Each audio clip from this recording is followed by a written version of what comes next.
வணக்கம் and welcome back to my channel Aadhavan's பார்வை. இந்த வீடியோவில் நம்ம விடுதலை 2 படத்தோட ரிவ்யூ பற்றி தான் பார்க்க போகிறோம். வாங்க வீடியோக்குள்ளே போகலாம். இந்த வீடியோவில் நான் விடுதலை படத்தோட சில சீன்ஸ் பற்றிலாம் சொல்லுவேன். ஸோ ஸ்பாய்லர்ஸ் வேண்டாம்னா இந்த வீடியோவை நீங்கள் ஸ்கிப் பண்ணிவிடுங்க. ஃபர்ஸ்ட் ஆஃப் ஆல், இந்த படத்தில் நடித்த ஒரு 200-300 பேருக்கு நான் வாழ்த்துக்களை தெரிவிச்சுக்கிறேன். ஏன்னா ஒரு அடர்ந்த காட்டுக்குள்ளே ஒரு ஃபயரிங் சீன் வருது. அந்த சீனில் பார்த்தீங்கன்னா கண்டிப்பாக ஒரு 200 பேராக நடிச்சிருப்பாங்க. அந்த காட்டில் பார்த்தீங்கன்னா பாம்பு இருக்கலாம், தேள் இருக்கலாம், அட்டைப்பூச்சி இருக்கலாம், அந்த பலவிதமான விஷப்பூச்சிகள் இருக்கலாம். அதெல்லாம் மீறி தங்களோட உயிரையே பணைய வச்சு நடித்த அந்த 200 பேருக்கும் நான் வாழ்த்துக்களை தெரிவிச்சுக்கிறேன்.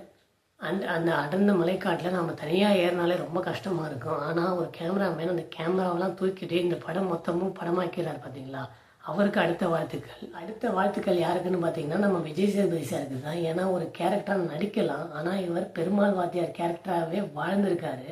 ஒரு சில படங்களில் தான் இந்த மாதிரி கேரக்டர் நின்று பேசும். அதாவது ஃபார் எக்ஸாம்பிளுக்கு பார்த்தீங்கன்னா ஜிகர்தண்டா படத்தில் பாபி சிம்மா வந்து அசால்ட் சேதுன்னு ஒரு கேரக்டர் பண்ணியிருப்பாரு. அது அவர் கேரக்டராகவே வாழ்ந்திருப்பார். அதே மாதிரி அவ்வை சண்முகியில் பார்த்தீங்கன்னா கமல்ஹாசன் சார் வந்து அவ்வை சண்முகியாகவே வாழ்ந்திருப்பார். அண்ட் சார்பேட்டா பரம்பரையில் பார்த்தீங்கன்னா நம்ம ரங்கன் வாத்தியார் கேரக்டர் அண்ட் டேடி கேரக்டர், இந்த மாதிரி ஒரு சில கேரக்டர் தான் மக்கள் மனசில் நிற்கும். அதே மாதிரி இந்த பெருமாள் வாத்தியார் கேரக்டர் மக்கள் மனசில் நின்று பேசும். அந்த அளவுக்கு விஜய் சேதுபதி சார் பல சீனில் செருப்பு இல்லாமல் காடு மேடு மண் சேருன்னு உருந்து பிறண்டு அந்த பெருமாள் வாத்தியார் கேரக்டராகவே வாழ்ந்திருக்காரு. அடுத்து இந்த படத்தில் டைலாக் எழுதின டைலாக் ரைட்டருக்கு மிகப்பெரிய வாழ்த்துக்கள். ஏன்னா அந்த அளவுக்கு டைலாக் எல்லாம் ஷார்ப்பாக இருக்குது. இந்த படத்தில் எனக்கு பிடிச்ச ஒரு சில டைலாக்ஸ் நான் சொல்கிறேன். ஒரு சீனில் பார்த்தீங்கன்னா இளவரசர் சார் வந்து ஒரு ஆஃபீஸர்கிட்ட சொல்லுவார், என்ன மாதிரி படிக்காதவன் அன்னைக்கு தண்டவாளத்தை தலை வச்சதுனால தான் இன்னைக்கு உன்ன மாதிரி ஆளுங்க படித்து பெரியாளாக வந்து நிற்கிறீங்கன்னு. அது 100க்கு 100 உண்மை. அந்த காலகட்டத்திலலாம் பார்த்தீங்கன்னா கல்வி எல்லாருக்கும் பொதுவாக கிடைக்கல. அண்டு படிக்கிற சூழ்நிலையிலும் பல பேர் இல்லை. இன்றைக்கும் பார்த்தீங்கன்னா பல குடும்பங்களில் முதல் பட்டதாரிகள் வந்துட்டு தான் இருக்காங்க. ஸோ தமிழ்நாட்டில் பார்த்தீங்கன்னா திராவிட கழகங்கள்லாம் வந்ததுக்கப்புறம் தான் கல்வி எல்லாருக்கும் பொதுவாக கிடைக்க ஆரம்பிச்சிது.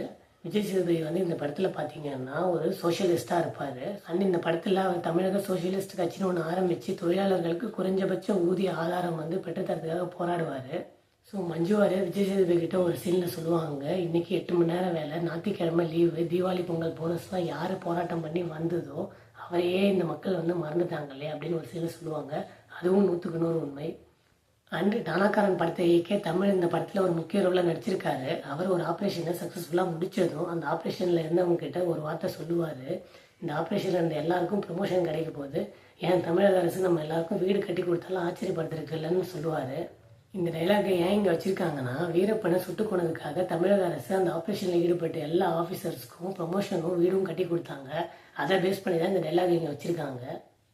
அண்ட் பார்த்தீங்கன்னா இந்த படத்தில் ஒரே ஒரு காமெடி டைலாக் தான் இருக்குது. அது என்ன சீனுன்னு பார்த்தீங்கன்னா, நம்ம சேத்தன் இருக்கார் இல்லையா, அவரும் இந்த படத்தில் ஒரு முக்கிய ரோலில் நடிச்சிருக்காரு.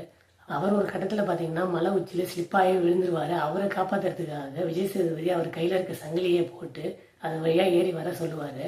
அவர் முயற்சிப்பார் ஏறி வர்றதுக்கு, ஆனால் அவரால் முடியாது. அப்போ விஜய் சேதுபதி என்ன சொல்லுவாருன்னா, ட்ரைனிங் எல்லாம் என்னையா பண்ண அப்படின்னு சொல்லுவார். அப்போ பார்த்தீங்கன்னா தேட்டரே தெரிச்சுது. அந்த ஒரு காமெடி டைலாக் தவிர இந்த படத்தில் வேறு எந்த காமெடியுமே இல்லை. அண்ட் அடுத்த வாழ்த்துக்கள் யாருக்குன்னு பார்த்தீங்கன்னா, இவங்க எல்லாரையும் வச்சு ஒரு படமாக உருவாக்கி நமக்கு கொடுத்துருக்க வெற்றிமாறன் அவர்களுக்கு வாழ்த்துக்கள். ஓகே, இந்த படத்தோட ப்ளஸ் அண்ட் மைனஸ் பார்த்துடலாம். இப்போ நான் சொன்ன மாதிரி இந்த படத்துக்கு மிகப்பெரிய ப்ளஸ் எதுன்னு பார்த்தீங்கன்னா டைலாக்ஸ். அண்ட் தென் சினிமாட்டோகிராஃபி இந்த படத்துக்கு ஒரு மிகப்பெரிய ப்ளஸ்ன்னு தான் சொல்லணும். அப்புறம் பார்த்தீங்கன்னா ஃபைட் சீக்வன்சஸ்லாம் பிரம்மாண்டமாக எடுத்துருக்காங்க. அதுவும் இந்த படத்துக்கு ஒரு ப்ளஸ்ன்னு தான் நான் சொல்லுவேன். அண்ட் இந்த படத்தோட மைனஸ் என்னன்னு பார்த்துடலாம். இந்த படத்தோட மிகப்பெரிய மைனஸ் என்னன்னு பார்த்தீங்கன்னா இந்த படத்தோட டியூரேஷன் தான் 2 மணி நேரம் 52. அண்ட் இந்த படத்தோட மைனஸ்லாம் என்னென்னு பார்த்துடலாம். இந்த படத்தோட மிகப்பெரிய மைனஸ் என்னென்னு பார்த்தீங்கன்னா இந்த படத்தோட டியூரேஷன் தான் 2 மணி நேரம் 52 நிமிஷம் ஓடுது. அதுக்கு ரீசன் என்னென்னு பார்த்தீங்கன்னா பல சீனில் ஸ்லோ மோஷன்ஸ் யூஸ் பண்ணியிருக்காங்க. தேவையில்லாத ஸ்லோ மோஷன்ஸ் நிறையா இருக்குது. அதெல்லாம் வந்து நார்மலாக எடுத்திருந்தாலே இந்த படத்தோட டியூரேஷன் கொஞ்சம் கம்மியாக இருக்கும். அண்ட் இன்னொரு மைனஸ் என்னென்னு பார்த்தீங்கன்னா நம்ம விஜய் சேதுபதி சாரோட கேரக்டர் அண்ட் சேத்தனோட கேரக்டர் தவிர இந்த படத்தில் எந்த விதமான கேரக்டரும் ஒரு பெரிய இம்பாக்டை கொடுக்கல.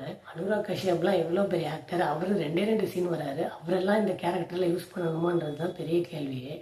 அண்ட் இன்னொரு மைனஸ் எனக்கு பட்டது என்னன்னா, தினமும் ஓன் நினப்பு சாங் தவிர வேறு எந்த சாங்குமே மனசில் நிற்கலை. அண்ட் பேக்ரவுண்ட் ஸ்கோர் கூட பெருசாக ஒரு இம்பாக்டை கொடுக்கல. அண்ட் இன்னொரு மைனஸ் என்னன்னா, இது ஒரு சர்டிஃபைட் ஃபிலிம் தான். அப்படி இருந்தும் ஏன் பல சண்டை காட்சிகளில் ரத்தம் திரிக்கக்கூடிய காட்சிகளில் இவங்க பிளர் பண்ணாங்கன்னு தான் தெரியல.